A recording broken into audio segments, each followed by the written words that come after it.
నమస్కారం వార్తల్లోకి స్వాగతం ముందుగా ముఖ్యాంశాలు కార్మిక హక్కులను రక్షించుకుందాం పని గంటలను కాపాడుకుందాం 8 గంటల పని విధానాన్ని కాపాడుకోవటమే నేటి మేడే కర్తవ్యం పేర్కొన్న సిఐటియు జిల్లా ప్రధాన కార్యదర్శి కందరపు మురళి తన గానామృతంతో తెలుగు ప్రజల హృదయాల్లో సుస్థిర స్థానం సంపాదించుకున్న అమర గాయకులు ఘంటసాల వెంకటేశ్వరరావు పేర్కొన్న రాయలసీమ రంగస్థలి చైర్మన్ గుండాల గోపీనాథ్ రెడ్డి స్విమ్స్ ఆధ్వర్యంలో డి వడ్డిపల్లి పాతనాలుపాడులో ఉచిత క్యాన్సర్ స్క్రీనింగ్ ప్రాథమిక దశలో గుర్తిస్తే క్యాన్సర్ నివారణ సాధ్యం వైద్య అధికారి డాక్టర్ డి బిందు ప్రియాంక వెల్లడి వార్తల్లోని వివరాలు ప్రపంచాన్ని నడిపించే శ్రామిక శక్తి కార్మికులని 139 సంవత్సరాల క్రితం కార్మికుల సంక్షేమం కోసం ఏర్పాటైన ప్రపంచ కార్మికుల దినోత్సవాన్ని నేటికి జరుపుకుంటున్నామంటే అది వారి శ్రమకు నిదర్శనమని కార్మిక సంఘాల నేతలు పేర్కొన్నారు. ప్రపంచ కార్మిక దినోత్సవం సందర్భంగా మేడే సందర్భంగా కార్మిక సోదరులందరికీ అటు ప్రభుత్వ శాఖల్లో పనిచేసే కార్మికులు కావచ్చు, లేకపోతే ప్రైవేటు సెక్టార్లో పనిచేసే కార్మికులు కావచ్చు, అందరికి కూడా మేడే శుభాకాంక్షలు తెలియజేస్తూ ఎన్డీఏ కూటమి ఏర్పడిన తర్వాత గతంలో ఎన్టీ రామారావు గారి పరిపాలన కానీ చంద్రబాబు నాయుడు గారి పరిపాలనలో కానీ ఏ విధంగా సమృద్ధిగా కూడా వాళ్లకు ఏదైతే కార్మికులకు సంబంధించిన వర్కుల విషయంలో కానీ అనేక విధాలుగా కూడా రాష్ట్ర ప్రభుత్వాలు అనేక కంపెనీలు రావడం, అనేక ప్రాజెక్టులు రావడం, తద్వారా కార్మిక సోదరులందరూ కూడా వాళ్ళ ఇంటిల్లి పార్టీ కూడా సుఖ సంతోషాలు వెల్లివిరిసే విధంగా ఈరోజు ప్రభుత్వం నిర్ణయం చేయడమే కాకుండా ఈరోజు ఏదైతే ప్రధానమంత్రి చేతుల మీదుగా అమరావతి నిర్మాణ కార్యక్రమాలు కానీ పూర్తి స్థాయిలో అమరావతి నిర్మాణానికి ప్రారంభించే కార్యక్రమానికి రేపు శ్రీకారం చుట్టడం జరుగుతుంది. ఇలాంటి కార్యక్రమాల వల్ల కూడా కార్మిక సోదరులకు అందరికి కూడా పనులు దొరకడమే కాకుండా వారి యొక్క జీవితాల్లో వెలుగు నింపే కార్యక్రమం కానీ, అదేవిధంగా రాష్ట్ర వ్యాప్తంగా కూడా గత 5 సంవత్సరాలు కూడా జగన్మోహన్ రెడ్డి కార్మిక వ్యతిరేక ప్రభుత్వాన్ని ఈ రాష్ట్రంలో నడిపారు. అదే ఈరోజు ఎన్డీఏ కూటమి చంద్రబాబు నాయుడు గారు కానీ, పవన్ కళ్యాణ్ గారు, నరేంద్ర మోడీ ఆయన యొక్క సహాయ సహకారాలతో ఈ పొద్దు ఆంధ్రప్రదేశ్ అంతా కూడా ఎక్కడ చూసినా కూడా పనులు ప్రారంభం అవడమే కాకుండా మన బిడ్డలందరికీ కూడా ఉద్యోగ అవకాశాల కల్పన ధ్యేయంగా కూడా ఈరోజు అనేక ప్రాజెక్టులు ఈ రాష్ట్రంలో రావడం ఇది శుభసూచకం. ముఖ్యంగా కార్మికులు, పేదలు, బడుగు బలహీన వర్గాలకి ఇది స్వర్ణయుగమని కూడా తెలియజేస్తూ మనం అందరూ కూడా ఏదైతే ఎన్నికల ముందు ఇచ్చిన హామీలు, ఎన్డీఏ కూటమి ఇచ్చిన హామీలని నెరవేర్చుకుంటూ అదనంగా కూడా ఏవే కార్యక్రమాలు చేయాలి, ఏ విధంగా ఈరోజు పింఛన్ కార్యక్రమాలు ఏవి ఇచ్చినా కూడా బడుగు బలహీన వర్గాలు కార్మికులకి ఉద్దేశించే ఈ పథకాలన్నీ కూడా ఇంప్లిమెంట్ చేయడం జరుగుతూ ఉంది. కాబట్టి కార్మిక సోదరులందరూ కూడా ఈ మేడే సందర్భంగా కూడా మీ ఇంటిల్లి పార్టీ సుఖ సంతోషాలు వెల్లివిరియాలని కూడా మనస్ఫూర్తిగా కోరుకుంటాం. తిరుపతి పార్లమెంటు అదేవిధంగా ఉమ్మడి చిత్తూరు జిల్లాల కార్మిక నాయకుల ఆధ్వర్యంలో ఈరోజు తిరుపతి పార్లమెంట్ ఆఫీసు నందు శ్రీ నరసింహ యాదవ్ గారి ఆధ్వర్యంలో మేడే జెండాను ఆవిష్కరించి ఘనంగా కార్మికులతో వారికి శుభాకాంక్షలు కూడా తెలియజేసినాం. అదేవిధంగా కూడా ప్రతి ఒక్కరికి మేడే శుభాకాంక్షలు తెలియజేస్తూ టీఎన్టీసీ తరపున అందరికీ కూడా మరొకసారి మేడే శుభాకాంక్షలు. కార్మిక వర్గం పోరాడి సాధించుకున్న కార్మిక హక్కులకు రక్షణ లేకుండా పోయిందని 8 గంటల పని విధానాన్ని కాపాడుకోవటమే నేటి మేడే కర్తవ్యమని సిఐటియు జిల్లా ప్రధాన కార్యదర్శి కందరపు మురళి అన్నారు. కార్మిక హక్కుల దినోత్సవం మేడేని తిరుపతి జిల్లాలోని పలు ప్రాంతాలలో ఘనంగా నిర్వహించారు. గురువారం నాటి ఉదయం సిఐటియు జిల్లా కార్యాలయం వద్ద సీనియర్ నాయకులు మునిరాజా ఎర్రజెండాను ఆవిష్కరించారు. ఈ కార్యక్రమానికి సిఐటియు నేత జయచంద్ర అధ్యక్షత వహించారు. ఈ సందర్భంగా జరిగిన సభను ఉద్దేశించి కందరపు మురళి ప్రసంగిస్తూ 139వ మేడేను కార్మిక వర్గం దేశవ్యాప్తంగా దీక్షా దినంగా జరుపుకుంటోందని, కేంద్రంలోని మోదీ ప్రభుత్వం కార్మిక చట్టాలను రద్దు చేసి లేబర్ కోడ్లుగా మార్చిందని గుర్తు చేశారు. లేబర్ కోడ్లు పార్లమెంటులో ఆమోదం పొందడానికి వైసీపీ, టీడీపీలు మద్దతు ప్రకటించిన అంశాన్ని మురళి గుర్తు చేశారు. దేశంలోని కార్మిక వర్గానికి వైసీపీ, టీడీపీలు బీజేపీతో కలిసి ద్రోహం చేశాయని అన్నారు. 139 ఏళ్ల కిందట పని గంటల కోసం కార్మిక వర్గం సాగించిన పోరాటం, వారు చేసిన బలిదానాలు, త్యాగాలను అపహాస్యం చేసే రీతిలో మోదీ ప్రభుత్వం 12 గంటల పని విధానాన్ని తీసుకొచ్చిందని మురళి అన్నారు. దీనిని వ్యతిరేకిస్తూ మే 20వ తేదీన దేశవ్యాప్తంగా కార్మిక వర్గం ఆధ్వర్యంలో రైతు సంఘాల మద్దతుతో సమ్మె జరగనుందని, తిరుపతి జిల్లాలోని యావత్ కార్మిక వర్గం మరియు రైతాంగం ఈ సమ్మెలో భాగస్వాములు కావాలని ఆయన పిలుపునిచ్చారు. తిరుపతి జిల్లాలోని పలు పరిశ్రమలలో తిరుపతి నగరంతో పాటు సమీప మండలాలలో పెద్ద ఎత్తున బిల్డింగ్ నిర్మాణాలు సాగుతున్నాయని, లక్షలాది మంది కార్మికులు పనిచేస్తున్నారని, ఇటీవల కాలంలో ప్రమాదాలు పెద్ద ఎత్తున పెరిగాయని, అటు పరిశ్రమల్లోనూ ఇటు బిల్డింగ్ రంగంలోనూ ప్రమాదాల కారణంగా కార్మికులు చనిపోతున్నారని, వారి కుటుంబాలు వీధిన పాలవుతున్నాయని కందరపు మురళి అన్నారు. ఈ సందర్భంగా మే 20వ తేదీన జరిగే సమ్మె పుస్తకాలను ఆవిష్కరిస్తూ మేడే ప్రతిజ్ఞను కార్మికులు చేశారు.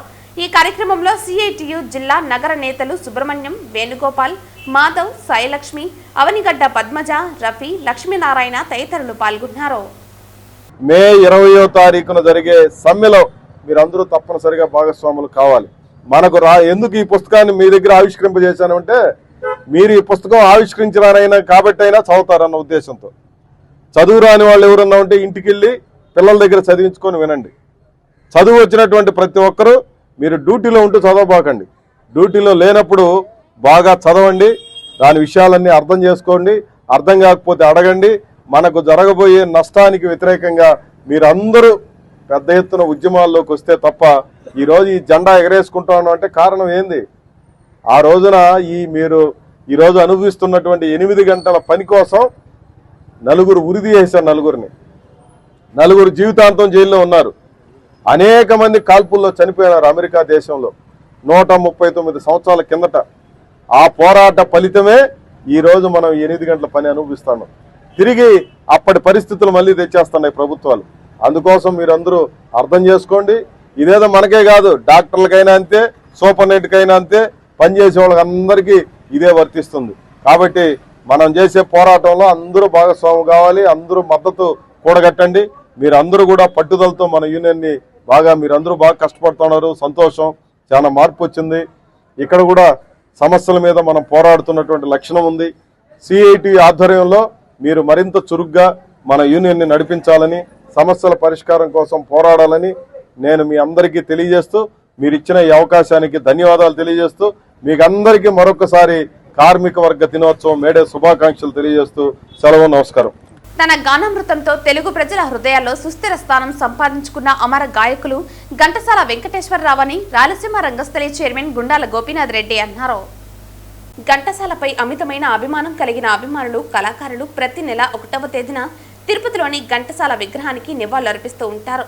అందులో భాగంగా గురువారం ఉదయం ఘంటసాల అభిమానులు రాయలసీమ రంగస్థలి చైర్మన్ గుండాల గోపీనాథ్ రెడ్డి ఆధ్వర్యంలో ఘంటసాల విగ్రహాన్ని నీటితో శుద్ధి చేసి పూలమాలలు వేసి ఘనంగా నివాళులర్పించారు. అనంతరం ఘంటసాల అభిమాని చంద్రశేఖర్ని ఘనంగా సత్కరించారు. ఈ సందర్భంగా వారు మాట్లాడుతూ, ఘంటసాల తన మధురమైన గానంతో అనేక పాటలను పాడి తెలుగు ప్రజల హృదయాల్లో సుస్థిర స్థానం సంపాదించుకున్నారని కొనియాడారు. ఆయన భౌతికంగా మన మధ్య లేనప్పటికీ ఆయన పాటల రూపంలో ఎప్పటికీ బతికే ఉంటారని పేర్కొన్నారు. ఈ కార్యక్రమంలో కళాకారులు కొట్టే సుబ్రహ్మణ్యం, రాజశేఖర్ రెడ్డి, టీచర్ తిరుమలయ్య, విద్వాన్ కస్పా పద్మనాభం, ప్రముఖ మిమిక్రీ ఆర్టిస్ట్ సంబోల హరినాథ్, మాజీ కౌన్సిలర్ జనార్దన్ రెడ్డి, ఆదిగురుస్వామి, తొండమనాటి సుబ్రహ్మణ్యం రెడ్డి తదితరులు పాల్గొన్నారు. ఓం నమో వెంకటేశాయ. ఘంటసాల గారు గానగంధర్వ మహానుభావుడికి ప్రతి నెల 1వ తేదీ మన గుండాల గోపీనాథ్ గారి ఆధ్వర్యంలో ఈ యొక్క రాయలసీమ సేవా సమితి కార్యక్రమంలో మన ప్రతి నెల 1వ తేదీ అభిషేకము, స్వామివారికి పూలదండ వేసి నమస్కారం చేసుకోవడం జరుగుతుంది. అందులో భాగంగా ఈరోజు కళాకారుడు మామూలుగా ప్రతి నెల 1వ తేదీ కళాకారుడిని సన్మానిస్తాము. చంద్రశేఖర్ గారు ఈరోజు చంద్రశేఖర్ గారు కళాకారుడిని సన్మానించుకుంటున్నాము. ఓం నమో వెంకటేశ్వర. శ్రీశైలవాస శేషాద్రివాస గరుడాద్రివాస వృషశైలవాస వృషశైలవాస సర్వలోకేశ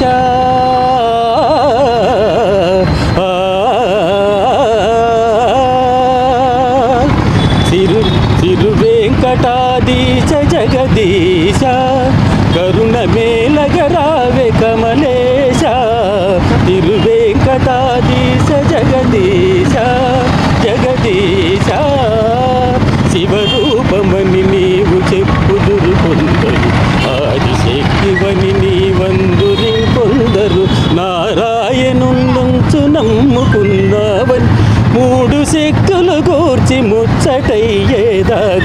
తిరువేంకటాధీశ జగదీశ జగదీశ జగదీశ.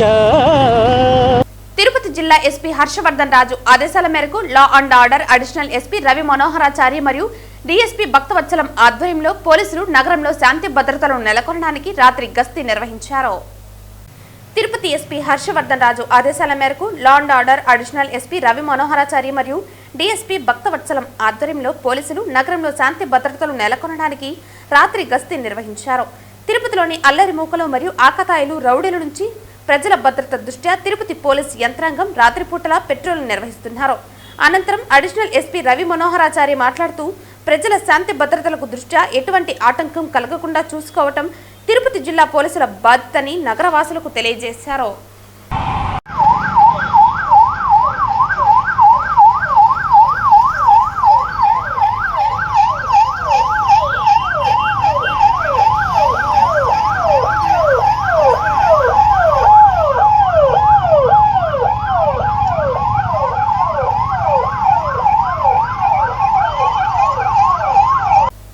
గంటల పని పోరాటం కొనసాగించాలని, లేబర్ కోడ్స్ ని రద్దు చేయాలని, contract outsourcing workers minimum time scale వర్తింపు చేయాలని కోరుతూ ఈ రోజు వెటర్నరీ యూనివర్సిటీ నందు అగ్రికల్చర్ వర్కర్స్ యూనియన్, చీనినిమ్మ పరిశోధన కేంద్రం, Perumalapalli agriculture workers union, tourist guides union CITU ఆధ్వర్యంలో మేడే కార్యక్రమం నిర్వహించారు.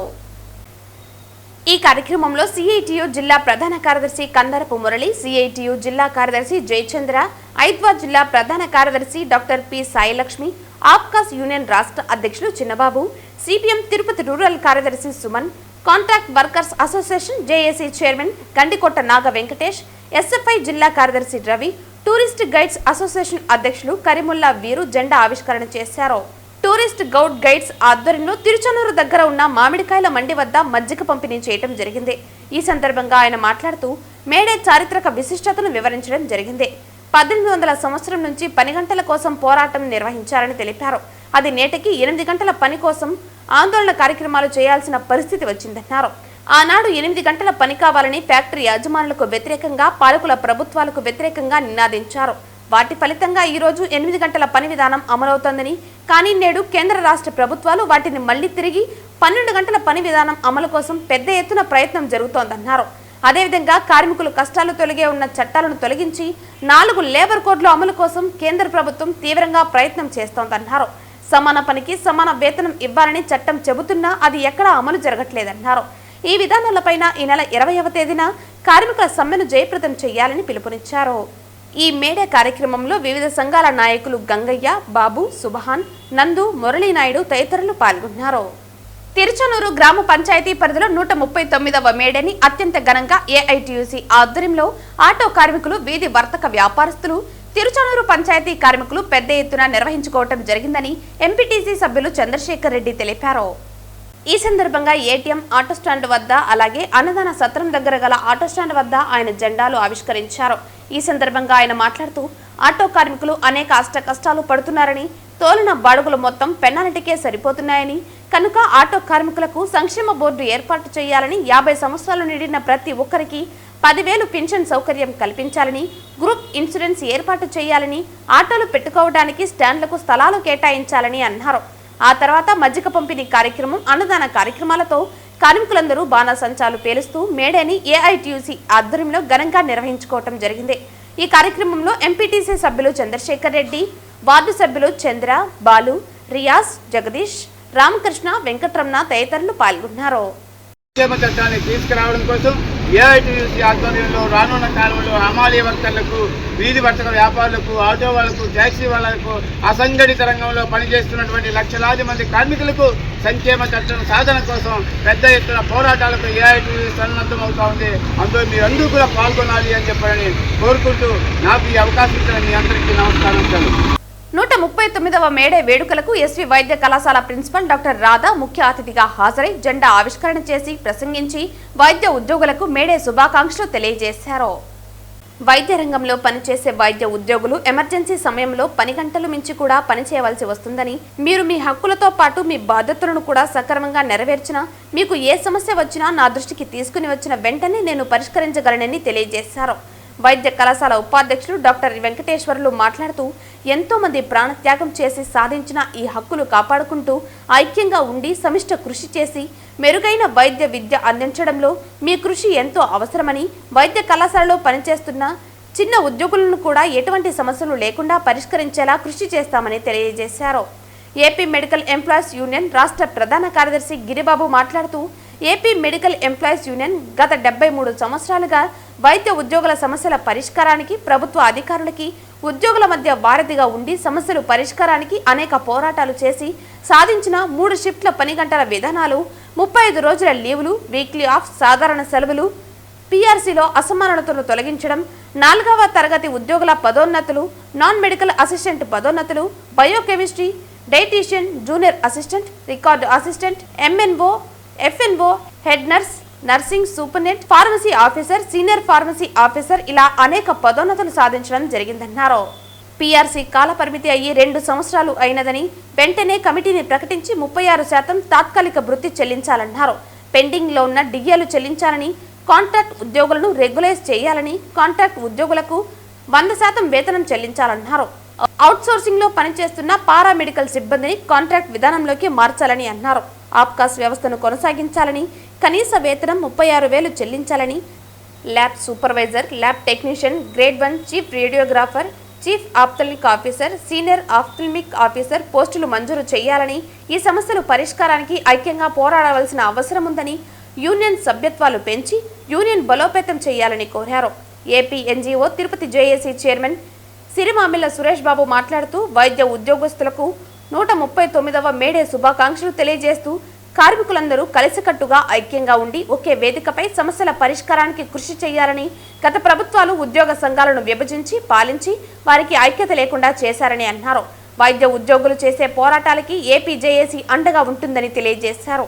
ఈ కార్యక్రమంలో జిల్లా అధ్యక్షులు వీరకిరణ్, బ్రాంచి కార్యదర్శి సుబ్రహ్మణ్యం, కోశాధికారి కిరణ్, మురళి, మునిరత్నం, వర్మ, రాజ్యలక్ష్మి తదితరులు పాల్గొన్నారు. అందరూ ఆలోచిస్తే డెఫినెట్గా మన ఇన్స్టిట్యూటే కాదు, మన రాష్ట్రము, మన దేశము అన్నీ కూడా అభివృద్ధి ఉంటుంది. మనం 8 అవర్స్ వచ్చి కూర్చొని వెళ్ళిపోవచ్చు, బట్ మనం 8 అవర్స్ ఏం పని చేస్తున్నాం, ఈ 8 అవర్స్ మనం తీసుకున్న జీతానికి మనం కష్టపడుతున్నామా లేదా అనేది కూడా మనం అందరం ఆలోచించాలి. సో మన వీటి కోసం పోరాటం చేస్తాం తప్పకుండా. మనము పని చేసే దానిలో కూడా మనం ప్రతి ఒక్కరు కూడా సిన్సియర్గా వర్క్ ఉండేటప్పుడు మాత్రమే 8 అవర్స్ 1 అవర్ అటు ఇటు కూడా చేయొచ్చు. ఇప్పుడు మేమే డాక్టర్లు అనుకోండి, మేము ఆపరేషన్ థియేటర్లో మార్నింగ్ 9 గంటలకు ఇస్తే రాత్రి 7 గంటల వరకు పనిచేస్తాం, తప్పదు. ఎందుకంటే మధ్యలో వదిలేసి పోలేము. సో నేను అక్కడ 8 గంటలే నా పని అని కూర్చుంటే కుదరదు. చాలామంది సిస్టర్లు, బాయ్స్ కూడా నాతో అంటుంటారు, మేము 8 అవర్సే కదా మేడం, ఎందుకు ఇన్ని గంటలు పని చేయాలా? అక్కడ హ్యూమన్ బీయింగ్ మనం రిలేటెడ్, మనం 8 అవర్స్ అనుకుంటే కాదు. ఒక మనిషిని మనం ప్రాణం బతికించాలంటే కష్టపడాలి. అక్కడ కూడా లేబర్ రూల్ వస్తుంది. చాలామంది నన్ను క్వశ్చన్ చేశారు కూడా, దానిలో నేను దానికి ఇలాగే చెప్పాను. సో మనం ఎప్పుడైనా ఒక కన్సర్న్ వర్క్ తీసుకున్నప్పుడు డెఫినెట్గా దాన్ని ఫుల్ఫిల్ చేయాలి. మీ అందరి కష్టాలని, బాధ్యతలని నేను తీసుకుంటాను. మీకు ఏదైనా ప్రాబ్లమ్స్ ఉంటే ఖచ్చితంగా నాకు వచ్చి చెప్పండి. రూల్స్కి అగెయిన్స్ట్గా ఎవరు ఏమి చేయము, తప్పకుండా మీకు అందరికీ న్యాయం చేస్తాను. ప్రాథమిక దశలో క్యాన్సర్ను గుర్తిస్తే నివారణ సాధ్యమవుతుందని డక్కిలి పీహెచ్సీ వైద్య అధికారిని డాక్టర్ డి బిందు ప్రియాంక తెలిపారు. తిరుపతి శ్రీ వెంకటేశ్వర వైద్య విజ్ఞాన సంస్థ స్విమ్స్ ఆధ్వర్యంలో గురువారం డక్కిలి మండలం డక్కిలి పీహెచ్సీలోని డి వడ్డిపల్లి, పాతనాడుపాలెం గ్రామాల్లో ఉచిత క్యాన్సర్ స్క్రీనింగ్ పరీక్షలు నిర్వహించారు. రాష్ట్ర ప్రభుత్వ ఆదేశాల మేరకు జిల్లా వైద్య ఆరోగ్య శాఖ సహకారంతో తిరుపతి జిల్లాలో 2 పింక్ బస్సుల ద్వారా మొబైల్ క్యాన్సర్ స్క్రీనింగ్ వేగవంతంగా జరుగుతోంది. బీపీ, షుగర్ పరీక్షలతో పాటు పింక్ బస్సులో మహిళలు, పురుషులకు నోటి క్యాన్సర్ పరీక్షలు, మహిళలకు రొమ్ము క్యాన్సర్ నిర్ధారణకు మోమోగ్రామ్, గర్భాశయ ముఖద్వార క్యాన్సర్ నిర్ధారణ కోసం పాప్స్మియర్ పరీక్షలను ఉచితంగా నిర్వహించారు. మహిళలు, పురుషులు విశేషంగా విచ్చేసి క్యాన్సర్ స్క్రీనింగ్ పరీక్షలు చేయించుకున్నారు. మే 5న దగ్గుబోలు, సంగనపల్లి, మే 8న లింగసముద్రం, శ్రీపురం, మే 12న మాధవాయపాలెం, తీర్థంపాడు, మే 15న మోపూరు, వెలికల్లు, మే 19న నాగవోలు, వెంబులియూరు, మే 22న పాలిగొడలో పింక్ బస్సుల నిర్వహణ ఉంటుందని తెలిపారు. SVIMS director cum vice chancellor doctor RV Kumar ఆదేశాల మేరకు కమ్యూనిటీ మెడిసిన్ విభాగ అధిపతి డాక్టర్ నాగరాజు పర్యవేక్షణలో జరిగిన ఈ కార్యక్రమంలో స్విమ్స్ మెడికల్ ఆఫీసర్లు డాక్టర్ చైతన్య బాను, డాక్టర్ హరిత, సర్పంచ్లు నాగమనెమ్మ, చెంచమ్మ, పంచాయతీ కార్యదర్శులు హరి, వెంకటేశ్వర్లు, స్థానిక నాయకులు రాంబాబు, శ్రీనివాసులు, రామచంద్రయ్య, యువరాజ్, రాము, ఏఎన్ఎంలు సునంద, మంజుల, స్థానిక వైద్య సిబ్బంది, ఆశా వర్కర్లు, సచివాలయ సిబ్బంది తదితరులు పాల్గొన్నారు. తిరుపతి జిల్లా చంద్రగిరి నియోజకవర్గం పాకాల మండలం దామల చెరువు పంచాయతీ దామల చెరువుకు చెందిన అశోక్ ను గుర్తు తెలియని వ్యక్తులు దామల చెరువు మొగరాల మార్గం మధ్యలో దారుణంగా హత్య చేసిన సంఘటన గురువారం ఉదయం 9:45 చోటు చేసుకుంది. తిరుపతి జిల్లా చంద్రగిరి నియోజకవర్గం పాకాల మండలం దామల చెరువు పంచాయతీ దామల చెరువుకు చెందిన అశోక్ ను గుర్తు తెలియని వ్యక్తులు దామల చెరువు మొగరాల మార్గ మధ్యలో వ్యక్తిని దారుణంగా హత్య చేసిన సంఘటన గురువారం ఉదయం 9:45 చోటు చేసుకుంది. హత్య చేయబడిన వ్యక్తి మెడికల్ షాపు నిర్వహిస్తూ మామిడికాయల వ్యాపారం చేస్తూ జీవనం సాగించేవాడు. మృతుడి భార్య అనిత కొత్తకోట ప్రభుత్వ ఆసుపత్రిలో నర్సుగా విధులు నిర్వహిస్తోంది. రోజువారీగా విధి నిర్వహణ కోసం ఉదయం భర్త అశోక్తో ద్విచక్ర వాహనంలో వెళ్లి ఆసుపత్రి వద్ద అనితను వదిలి తిరిగి వస్తుండగా మార్గ మధ్యంలో ఈ ఘటన చోటు చేసుకుంది. పట్టపగలు అతి కిరాతకంగా వెంబడించి వేట కొడవలతో నరికి హత్య చేశారు దుండగులు. ఈ సంఘటనతో స్థానిక ప్రజలలో భయాందోళనకు గురవుతున్నారు. విషయం తెలుసుకున్న పాకాల సిఐ సుదర్శన్ ప్రసాద్ సిబ్బందితో సంఘటనా స్థలానికి వెళ్లి పరిశీలించి కేసు నమోదు చేసి వివరాలు సేకరిస్తున్నారు. వార్తలు ముగించే ముందు ముఖ్యాంశాలు మరోసారి. కార్మిక హక్కులను రక్షించుకుందాం, పని గంటలను కాపాడుకుందాం. 8 గంటల పని విధానాన్ని కాపాడుకోవటమే నేటి మేడే కర్తవ్యం పేర్కొన్న సిఐటియు జిల్లా ప్రధాన కార్యదర్శి కందరపు మురళి. తన గానామృతంతో తెలుగు ప్రజల హృదయాల్లో సుస్థిర స్థానం సంపాదించుకున్న అమర గాయకులు ఘంటసాల వెంకటేశ్వరరావు పేర్కొన్న రాయలసీమ రంగస్థలి చైర్మన్ గుండాల గోపీనాథ్ రెడ్డి. స్విమ్స్ ఆధ్వర్యంలో డి వడ్డిపల్లి పాతనాలుపాడులో ఉచిత క్యాన్సర్ స్క్రీనింగ్. ప్రాథమిక దశలో గుర్తిస్తే క్యాన్సర్ నివారణ సాధ్యం. వైద్య అధికారి డాక్టర్ డి బిందు ప్రియాంక వెల్లడి. ఈ వార్తలు ఇంతటితో సమాప్తం. తిరిగి వార్తల్లో మళ్ళీ కలుద్దాం. అంతవరకు సెలవు. నమస్కారం.